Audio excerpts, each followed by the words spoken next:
Bonjour à toutes et à tous. Dans cette nouvelle vidéo, nous allons voir quels sont les différents objectifs des politiques monétaires mises en place par les banques centrales. Les banques centrales poursuivent toutes au minimum deux objectifs. Peu importe la banque centrale, elles auront deux objectifs. Assurer la liquidité du marché monétaire et assurer la stabilité des prix.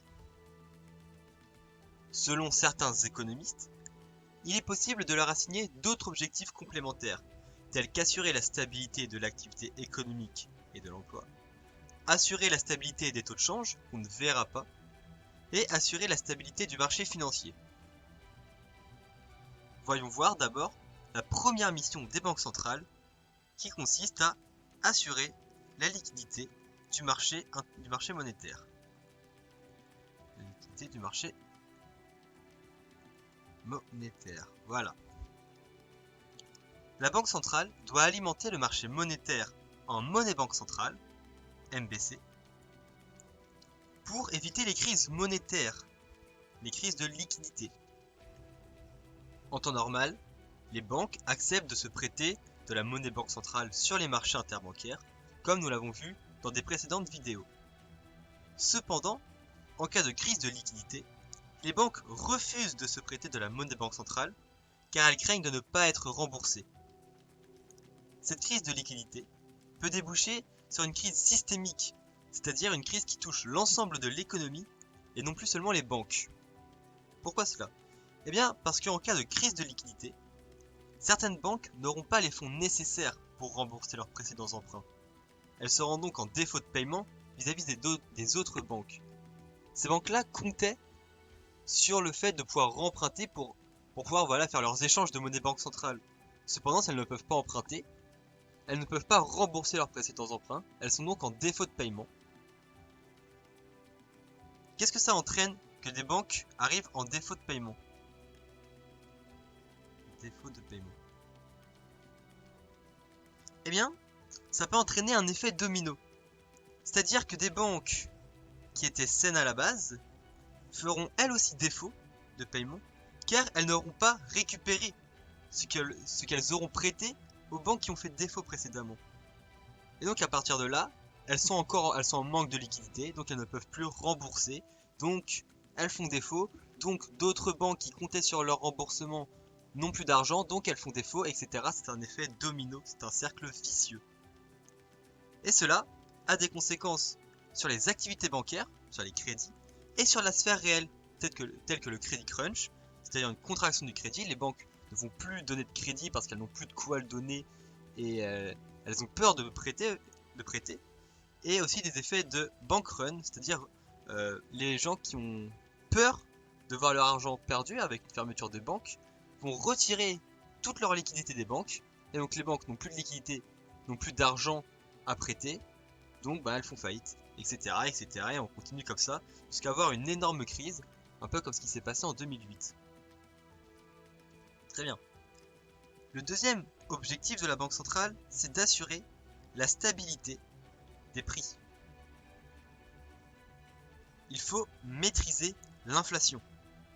L'inflation que l'on note P chapeau, et qui correspond à une variation de P, D2P, par rapport au prix. Donc une variation des prix sur les prix, que l'on peut noter aussi le prix dans la période de temps 1, moins le prix dans la période de temps 0 sur le prix de la période de temps 0.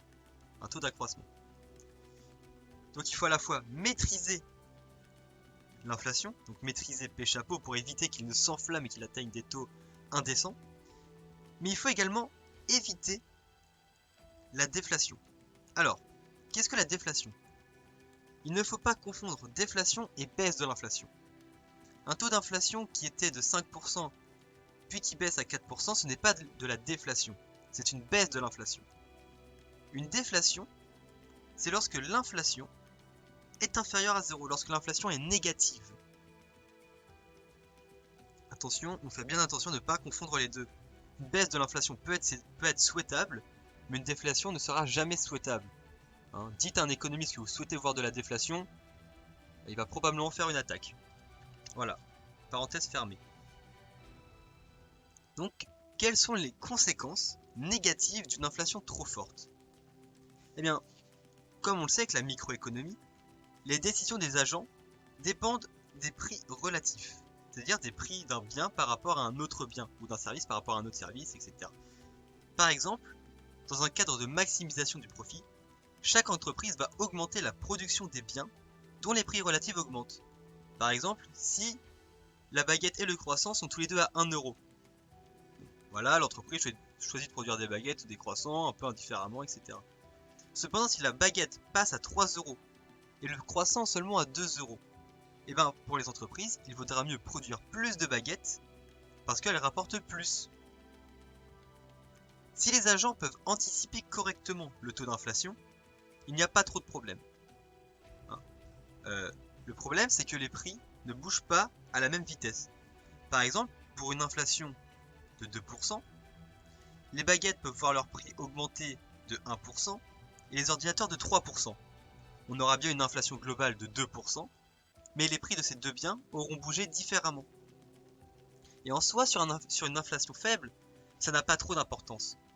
Le différentiel entre les prix est relativement faible. Les agents peuvent se tromper, mais ce n'est pas trop dramatique. Si on estime que voilà, les prix vont augmenter de 2% et qu'en fait ça a été que de 1%, bon, effectivement c'est pas maximisé, mais c'est pas non plus trop grave. Voilà, à 1% d'écart, il n'y a pas mort d'homme. En revanche, si l'inflation est super élevée, par exemple 100%, eh bien les baguettes peuvent voir leur prix augmenter de 50%. Mais les ordinateurs peuvent voir également leur prix augmenter de 150%. Et là on voit que le différentiel il est énorme. Les décisions des agents seront sous-optimales car anticiper l'inflation sera trop compliqué. Les prix ont une trop grande marge en fait de variation. Ça peut aller de 0 à 200%. C'est trop compliqué de voir en fait ce qui va se passer. Il y a trop de marge d'erreur. Et donc là les décisions seront vraiment sous-optimales. Si on estime que voilà, ça va augmenter de 100% les prix et qu'au final ça va augmenter de 150-200%, là la différence elle est quand même sacrément énorme. Donc il va y avoir ce qu'on appelle un problème d'extraction du signal. L'économie sera moins efficiente avec une inflation élevée. On aura du mal à percevoir l'exacte inflation qu'il y aura, donc à faire des bonnes décisions. Problème d'extraction du signal. C'est ce que Milton Friedman, un économiste, résume très bien par sa phrase suivante: les informations émanant du système des prix sont brouillées par le vacarme engendré par l'inflation. L'inflation fait tellement de bruit qu'on n'arrive plus à capter les bonnes informations qui viennent du système de prix qui normalement sont censées être correctes. C'est un peu comme si vous discutiez avec une personne et qu'il y a tellement de bruit à côté que vous êtes obligé de plus ou moins deviner ce qu'il dit, ce qui peut déboucher sur des incompréhensions, sur des choses fausses. Le deuxième problème est un problème de redistribution des richesses. Redistribution des richesses. Il n'y aurait aucun problème si les revenus et les prix augmentaient de la même façon. Voilà, les prix augmentent de 10%, les revenus augmentent de 10%, pas de problème. Sauf que ce n'est pas le cas. Certains agents y gagnent et d'autres y perdent. Déjà pourquoi? Premièrement, il y a un délai d'ajustement des salaires, des retraites, de minima sociaux. C'est-à-dire que même si P augmente et que R augmente dans les mêmes proportions, il y a un délai d'ajustement qui peut prendre 1 mois, 2 mois, voire peut-être même des années, suivant la réactivité, tout ça. Donc un délai d'ajustement, donc à partir de là, il y aura déjà eu une perte, ça ne sera pas complètement compensé. Ensuite, lors d'un crédit à taux fixe, l'inflation tend à favoriser les emprunteurs aux dépens du prêteur, et cela nous y reviendrons plus tard. Et enfin, certains actifs, tels que la monnaie, perdent de la valeur. C'est ce qu'on appelle la baisse des encaisses réelles. Si vous thésaurisez votre monnaie, c'est-à-dire si vous gardez de la monnaie sur votre lit, qu'est-ce qui va se passer? Eh bien, s'il y a trop d'inflation, le pouvoir d'achat de votre monnaie va tellement baisser que après vous ne pourrez plus acheter la même quantité de biens avec que ce que vous pouviez faire avant. Votre monnaie a perdu du pouvoir d'achat, elle a perdu de la valeur.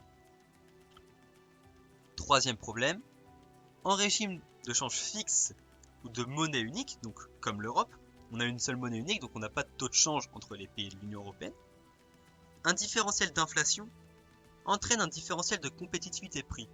C'est-à-dire que le solde commercial, noté X moins IM, donc les exportations moins les importations, va baisser. Ça va baisser. En effet, si l'inflation de la monnaie est forte, il va être plus facile d'importer, puisque votre monnaie va pouvoir acheter plus qu'avant. Cependant, il va être plus difficile d'exporter, puisque notre monnaie vaut également plus, donc les gens ils n'ont pas envie d'acheter dans notre monnaie. Globalement, c'est ça. Et donc, on va voir une baisse de X moins IM. Et ce qui n'est pas vraiment bien, puisque du coup, ça fait baisser tout ce qui est PIB, tout ça. Puisqu'il vaut mieux exporter des ressources produites dans notre pays plutôt que d'importer des ressources produites dans d'autres pays. Parce que dans ce cas-là, quand on importe, on donne de la richesse à un autre pays. Enfin, en cas d'inflation élevée, il y a une perte de confiance dans la monnaie. La monnaie n'est plus neutre. Il y a une perte de confiance.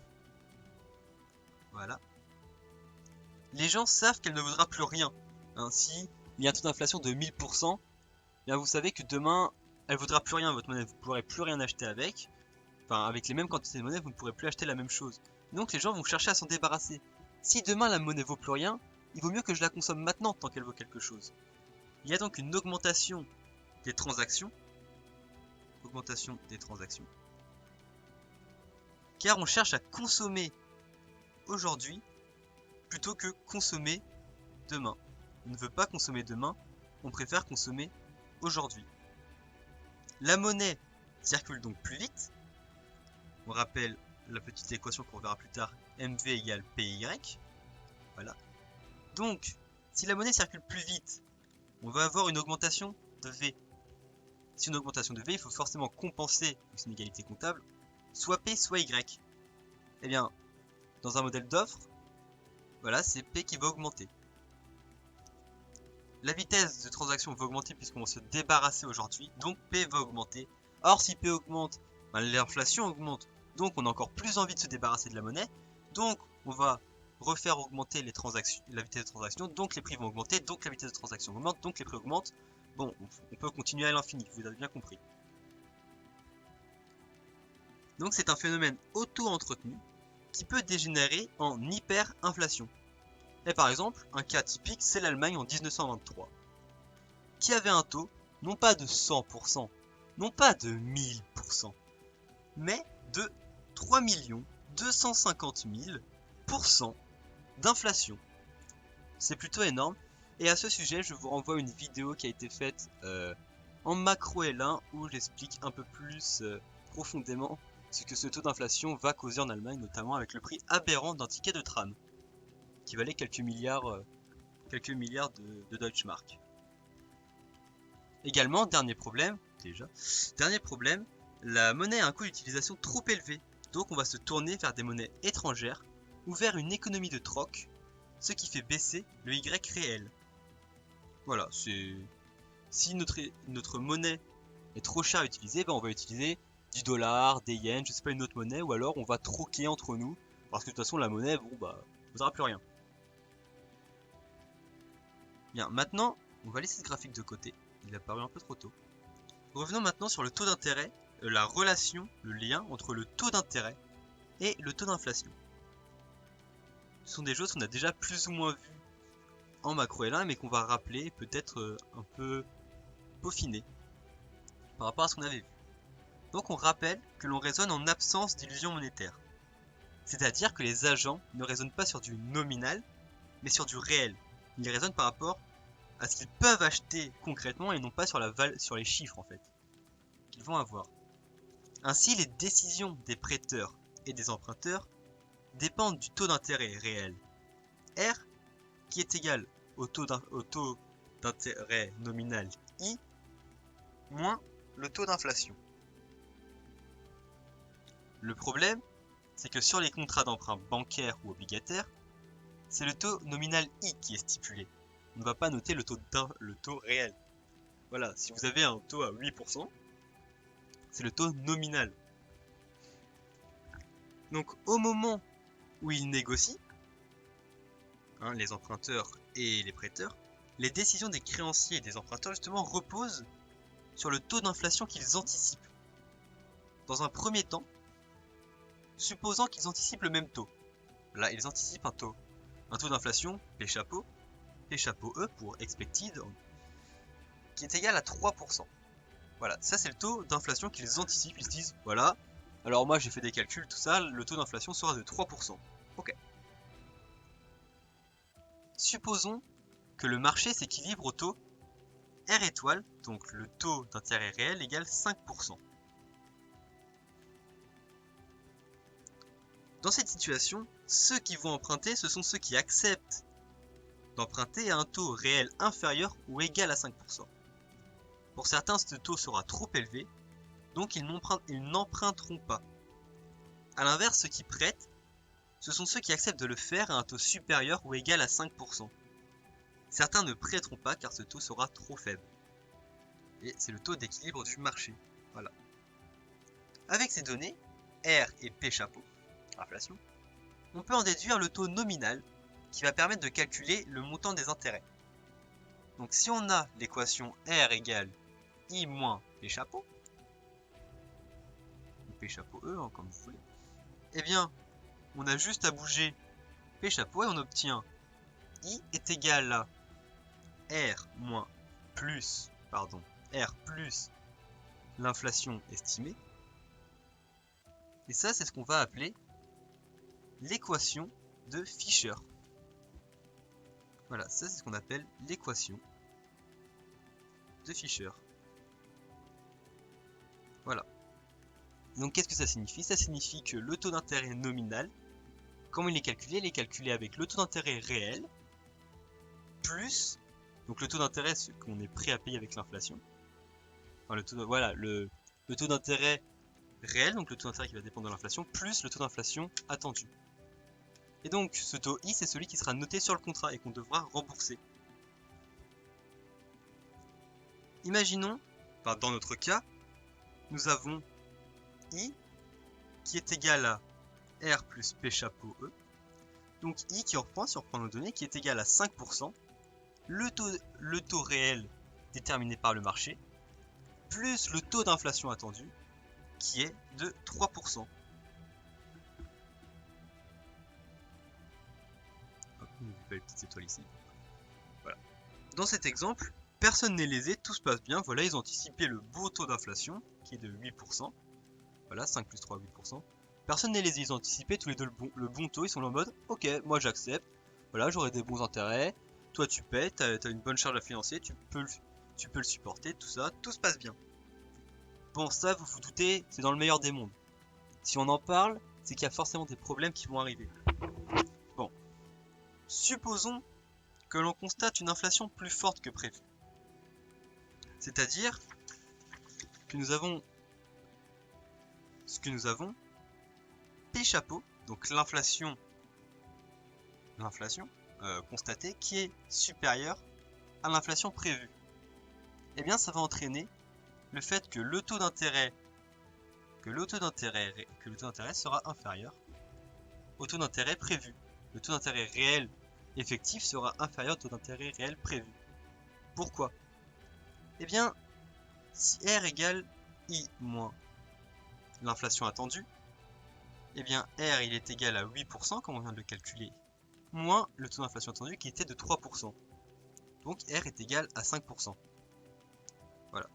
Mais si on a mal estimé ce P chapeau E, bien notre R c'est égal à I moins P chapeau E, R est égal toujours à 8%, ce taux ne change pas, il a été négocié avant comme on l'a vu à 8%, parce qu'on estimait que le taux d'inflation serait de 3%.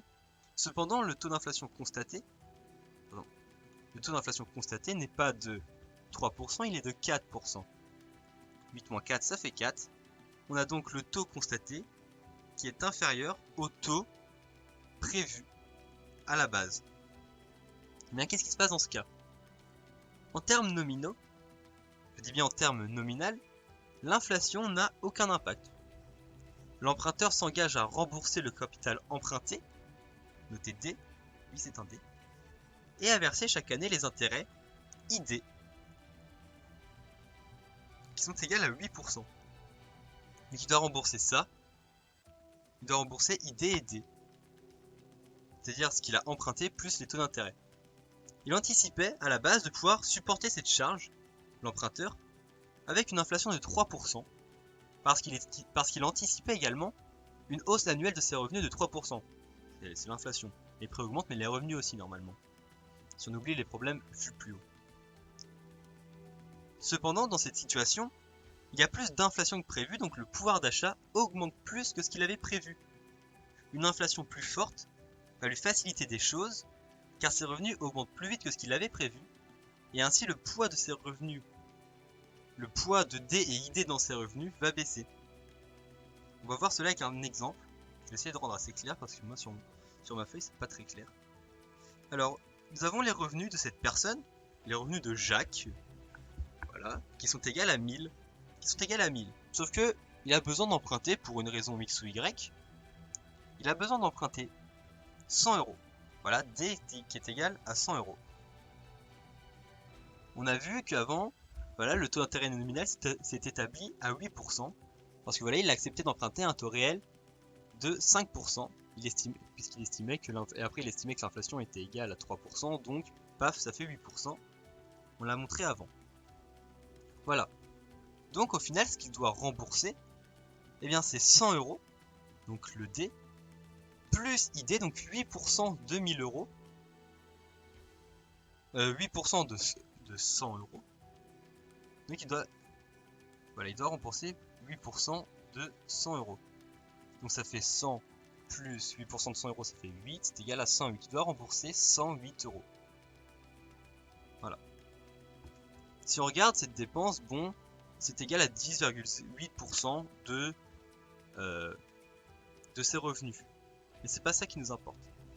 Imaginons, voilà, il avait estimé, du coup, le taux, un taux à 3%, un taux d'inflation à 3%.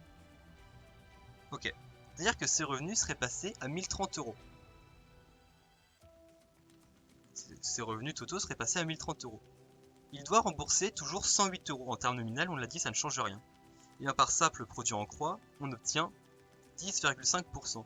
Donc la part de son emprunt et de ses intérêts représente, dans ce qu'il imagine, 10,5% de ses revenus. Cependant, eh bien P, l'inflation constatée n'est pas de 3% mais de 4%. Ce qui fait que ses revenus sont égaux à... Ses revenus sont d'un montant de 1040 euros. Donc ses revenus ont augmenté plus que ce qu'il avait prévu. Sa charge financière est toujours de 108 euros. Par produit en croix, on tombe sur 10,4%. Voilà, donc on voit bien que le poids de ce qu'il a emprunté et des intérêts est plus faible en cas d'inflation plus haute que ce qu'il avait prévu. Donc c'est bénéfique pour lui. Lui, il y gagne parce que voilà, il va avoir légèrement plus d'argent à dépenser plutôt que d'avoir à les dépenser en remboursement. Donc effectivement là c'est très faible, c'est quoi? C'est 0,1%, bon. Mais les montants sont très faibles aussi. Mais ce qu'il faut bien retenir, c'est que si l'inflation augmente plus que ce qui avait été prévu, l'emprunteur est gagnant car ses dépenses de remboursement seront d'un poids plus faible dans son revenu. Et inversement, pour le créancier, le pouvoir d'achat des intérêts qu'il reçoit est plus faible que prévu. Voilà. S'il y en a un qui gagne, l'autre est lésé, ça se compense. Enfin, ça se compense, vous m'avez compris. Si le créancier y gagne, c'est l'emprunteur qui perd. Et inversement, là dans ce cas-là, c'est l'emprunteur qui gagne et le créancier qui perd. Mais à l'inverse, supposons maintenant que l'inflation constatée est plus faible que prévu. C'est-à-dire que l'inflation constatée, P chapeau, est inférieure à P chapeau E, donc l'inflation qu'on pensait. Qu'est-ce que ça va entraîner? Ça va entraîner que le taux d'intérêt réel est supérieur au taux d'intérêt attendu. D'intérêt réel attendu. Pourquoi? Eh bien on avait, encore une fois, R étoile qui est égal au taux d'intérêt nominal, qu'on avait calculé, moins P chapeau E, donc l'inflation attendue. On avait donc R étoile qui était de 8% moins 3%, qui était donc égal à 5%. et c'était effectivement le taux de marché. Sauf que si l'inflation est plus forte que prévu, eh bien on aura R, toujours qui est égal à I moins... Pardon, excusez-moi. I moins l'inflation constatée.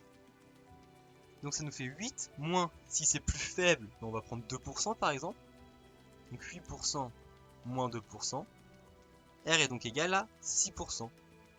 Le taux d'intérêt réel, celui qui va s'appliquer, taux d'intérêt réel j'ai envie de dire, eh bien il est supérieur au taux d'intérêt réel que l'on imaginait. Et donc dans ce cas-là, l'emprunteur, il anticipait de pouvoir supporter cette charge financière, donc la charge d'emprunt avec une inflation de 3%, parce qu'il anticipait également une augmentation de ses revenus de 3%.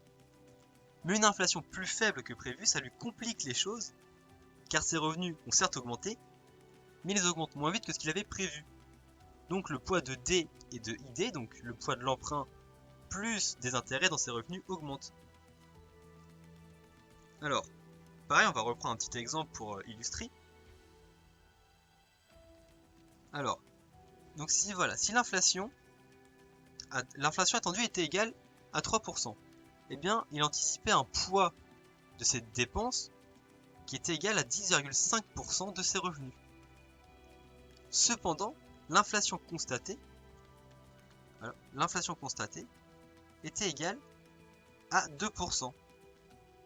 Donc là, comme on vient de le dire. Donc ses revenus sont non pas de 1030 mais de 1020 euros.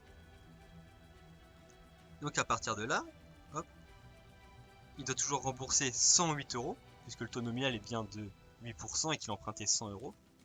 Produit en croix, on obtient 10,6% de poids. Voilà. Et on voit bien encore une fois, c'est très faible, mais là ça lui porte préjudice. Il anticipait un poids des intérêts, des dépenses d'intérêt et de remboursement de 10,5%, et au final c'est un poids de 10,6%. Et donc il est lésé au final, il a perdu, et ça le met peut-être dans une situation compliquée, parce qu'après il y a toutes les charges à assumer, et s'il pouvait les assumer avec un poids de 10,5%, il ne le pourra peut-être pas avec un poids de 10,6%. Mais à l'inverse, pour le créancier, cela lui facilite les choses, parce que le pouvoir d'achat de ses intérêts, donc des intérêts qu'il reçoit, est plus élevé. Et donc, en conclusion, si l'inflation est plus forte que l'inflation attendue, eh bien c'est l'emprunteur qui est avantagé. L'emprunteur est avantagé. L'emprunteur, il est avantagé. Encore une fois, pardonnez-moi pour mon écriture absolument horrible. Tandis que si l'inflation constatée est plus faible que l'inflation attendue, eh bien l'emprunteur il est défavorisé. L'emprunteur est défavorisé. Voilà. Cependant, la Banque centrale doit, et en conclusion, on a donc vu, voilà, il faut que la Banque centrale régule légèrement le taux, pour pas qu'il aille trop, qu'il fasse n'importe quoi. Mais la Banque centrale doit également éviter les déflations, qui peuvent être dramatiques pour l'économie. Pourquoi est-ce qu'une déflation, c'est mauvais pour l'économie? Parce qu'à première vue, si on se dit déflation c'est quoi? C'est baisse des prix. Ok, bah baisse des prix, c'est cool. Je voulais acheter un ordinateur qui coûtait 1000 euros, il en coûte 900 maintenant. C'est cool. Alors, dites ça à n'importe quel économiste, il fait une crise cardiaque. Et pourquoi? Parce qu'en fait, une baisse des prix, effectivement, une déflation, ça entraîne une baisse des prix, mais ça entraîne également une baisse du salaire. Là, c'est nettement moins cool. On est d'accord que si on veut bien que les prix baissent, en tant qu'acheteur, si nos salaires baissent, c'est moyen. Et qu'est-ce que ça va entraîner? Ça va entraîner le fait que les agents qui voulaient emprunter ne le font pas. Ils ne veulent pas de nouvelles charges, alors que leurs revenus vont baisser, car la part des intérêts qu'ils doivent rembourser augmentera. C'est un peu comme le cas où l'inflation est moins faible que prévu, mais là c'est carrément le salaire, au lieu d'être de 1020 alors qu'il devait être 2030, bah il va être de 900. Bah là ils vont pas vouloir emprunter parce que va y avoir trop à rembourser, le poids du remboursement va être trop important, et en plus ils se disent, quand ton salaire baisse, tu vas pas dire tiens, si j'achetais une nouvelle voiture. Non, si ton salaire baisse, tu vas dire tiens, je vais peut-être économiser, donc je vais pas consommer. Et qu'est-ce qui se passe quand on consomme pas? Et bien pour les keynésiens, en plus du fait qu'il n'y aura pas de consommation, ça. Mais pour les consommations, une baisse d'investissement, on rappelle qu'une baisse d'investissement pour les keynésiens, eh bien c'est une baisse de D, c'est une baisse de la demande. On rappelle le mécanisme du multiplicateur, tout ça, je vous renvoie à des précédentes vidéos, peut-être même aux suivantes qui vont arriver, on va traiter de ça. Et si on entraîne une baisse de D, on entraîne une baisse de Y. Et si on entraîne une baisse de Y, on entraîne une baisse des revenus. Si on entraîne une baisse de revenus, là on va pas emprunter, donc on baisse I, donc on baisse D, donc on baisse Y. C'est un cercle vicieux qui peut continuer très longtemps. De plus,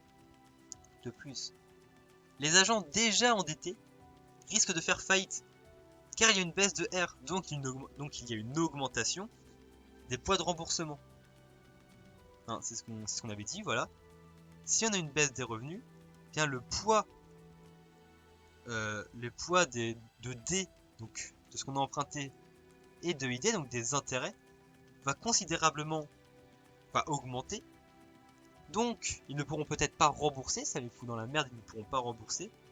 S'ils ne peuvent pas rembourser, c'est-à-dire que quelqu'un aura perdu de l'argent, leur emprunteur aura perdu de l'argent, ça va peut-être lui aussi le mettre dans la panade, donc il ne va pas rembourser, donc celui à qui il avait emprunté aura de l'argent en moins, ne pourra pas rembourser. C'est ce qu'on avait vu avec les banques. Et donc ça peut se transformer en crise systémique.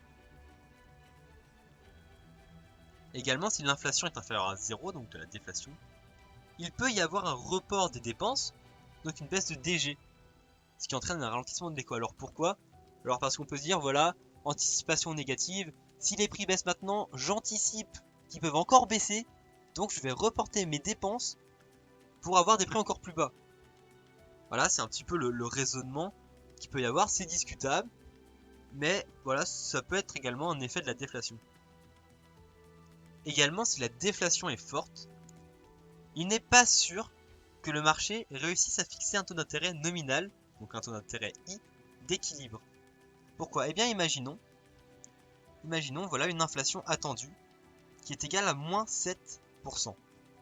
Voilà, on veut toujours que le taux d'intérêt réel soit égal à 5%, c'est le taux sur lequel le marché s'équilibre à 5%. Il y a autant de demandeurs que de prêteurs. Eh bien, on reprend la petite formule de Fischer qui nous dit que I c'est égal à R plus l'inflation attendue. Et donc ça donne quoi? Ça nous donne R 5% plus l'inflation attendue qui est égale à moins 7%, donc moins 7%, à moins 2%. Donc moins 2% c'est négatif. Ok, bizarre. Eh oui, on ne peut pas avoir un taux d'intérêt négatif. En tout cas, ça serait bizarre qu'un prêteur vous dise tiens, je te prête de l'argent et en plus je vais te payer pour te prêter de l'argent. C'est un peu. Voilà, c'est complètement idiot. Personne ne va vous dire tiens, je te prête 100 € et en plus, après, dans un an, je te redonne 10 €. Non, ça n'existe pas. I inférieur à 0, c'est quasiment impossible. Hein. Je vois pas dans quelle situation ça pourrait arriver. Alors peut-être que je me trompe, mais bon. Donc, dans cette situation, les épargnants, ils n'arrivent pas à placer leur épargne. Ils sont donc obligés de thésauriser. Or, s'ils thésaurisent, ben, ils ne gagnent pas d'argent. Voilà, le risque de perte de pouvoir d'achat et tout ça, tout ça. Bon. Donc, la déflation, c'est vraiment un fléau de l'économie. Il faut absolument éviter d'avoir de la déflation. Et le problème des déflations, c'est qu'une fois qu'on y est, eh bien, en sortir, c'est très très compliqué. C'est vraiment infernal d'en sortir. Et en plus, c'est un cercle vicieux qui s'auto-entretient, qui est très puissant. Et donc, c'est vraiment une grande mission des banques centrales, lutter contre la déflation. Donc, petite conclusion sur cette partie. Il est préférable que les anticipations d'inflation soient correctes, comme on l'a vu, sinon, si elles sont incorrectes, on risque de léser les consommateurs, enfin les emprunteurs ou les créanciers. Ok, donc il vaut mieux anticiper des bonnes inflations, c'est mieux. Il vaut mieux accepter un petit peu d'inflation que de sombrer dans la déflation, parce que 3% d'inflation, c'est pas grand chose, ça fait pas trop de mal. Une déflation, c'est vraiment pas cool. Également, lorsqu'elles ciblent un taux d'inflation, les banques centrales ciblent toujours un taux significativement positif pour éviter de sombrer dans la déflation. C'est-à-dire qu'elles vont cibler 1, 2, 3% d'inflation pour éviter que si elles se trompent, eh ben on plonge directement dans la déflation. C'est le problème, si on dit on veut 0% d'inflation, bah à la moindre erreur de calcul, on est à moins 1% d'inflation, c'est une déflation, c'est le bordel. Voilà, donc comme on peut le voir sur ce graphique, entre 1965 et 1985, voilà, l'inflation est super élevée. On a des pics à 13%, pour la France c'est vraiment élevé. Bon, c'est rien comparé à l'Allemagne ou au Venezuela actuellement, tout ça. Mais c'était quand même assez élevé. Et puis après on voit que dans les années 80, fin des années 80, on a réussi à maîtriser l'inflation et la mettre à un taux stable à peu près de 2-3%. Avec parfois là on voit des pics à 0%. On était pas loin d'une déflation, ça fait pas plaisir. Et donc pour conclure et pour teaser un petit peu le contenu des prochaines vidéos, pour certains économistes, keynésiens et post-keynésiens normalement, la politique monétaire n'a pas d'impact direct sur la stabilité des prix. En revanche, elle a un impact sur l'activité économique et sur l'emploi. La politique monétaire permet d'augmenter la demande de biens, donc la production, donc l'emploi, donc une baisse du chômage. Donc une politique monétaire doit viser la relance de l'économie et de l'emploi. Ça c'est pour les keynésiens post-keynésiens, on verra ça plus tard. Pour d'autres, comme les classiques, les monétaristes, les nouveaux classiques, la politique monétaire n'a pas d'effet sur l'activité économique. Ou plutôt on va nuancer, il y a certes un effet, mais c'est uniquement à court terme. Le seul effet de long terme, c'est que cette politique va générer de l'inflation. Donc effectivement à court terme c'est bien, mais à long terme ça fera de l'inflation. On verra pourquoi plus tard. Et donc pour eux, la politique monétaire doit viser la stabilité des prix. La Fed poursuit ses deux objectifs. Voilà, relance de l'économie et stabilité des prix. En revanche, la BCE et la BOE, donc la Banque d'Angleterre, privilégient largement la stabilité des prix à la relance de l'économie. Et tout cela, nous le verrons dans de prochaines vidéos. Eh bien, j'espère que vous avez tout compris. Si vous avez des questions, n'hésitez pas à les poser dans les commentaires. De même, si vous avez des retours à faire, que ce soit, je sais pas, sur mon débit de parole, sur le son, etc., des commentaires constructifs, je suis preneur. Je vous souhaite bon courage pour vos révisions des DST qui arrivent. Et je vous dis à plus tard pour de prochaines vidéos. Au revoir.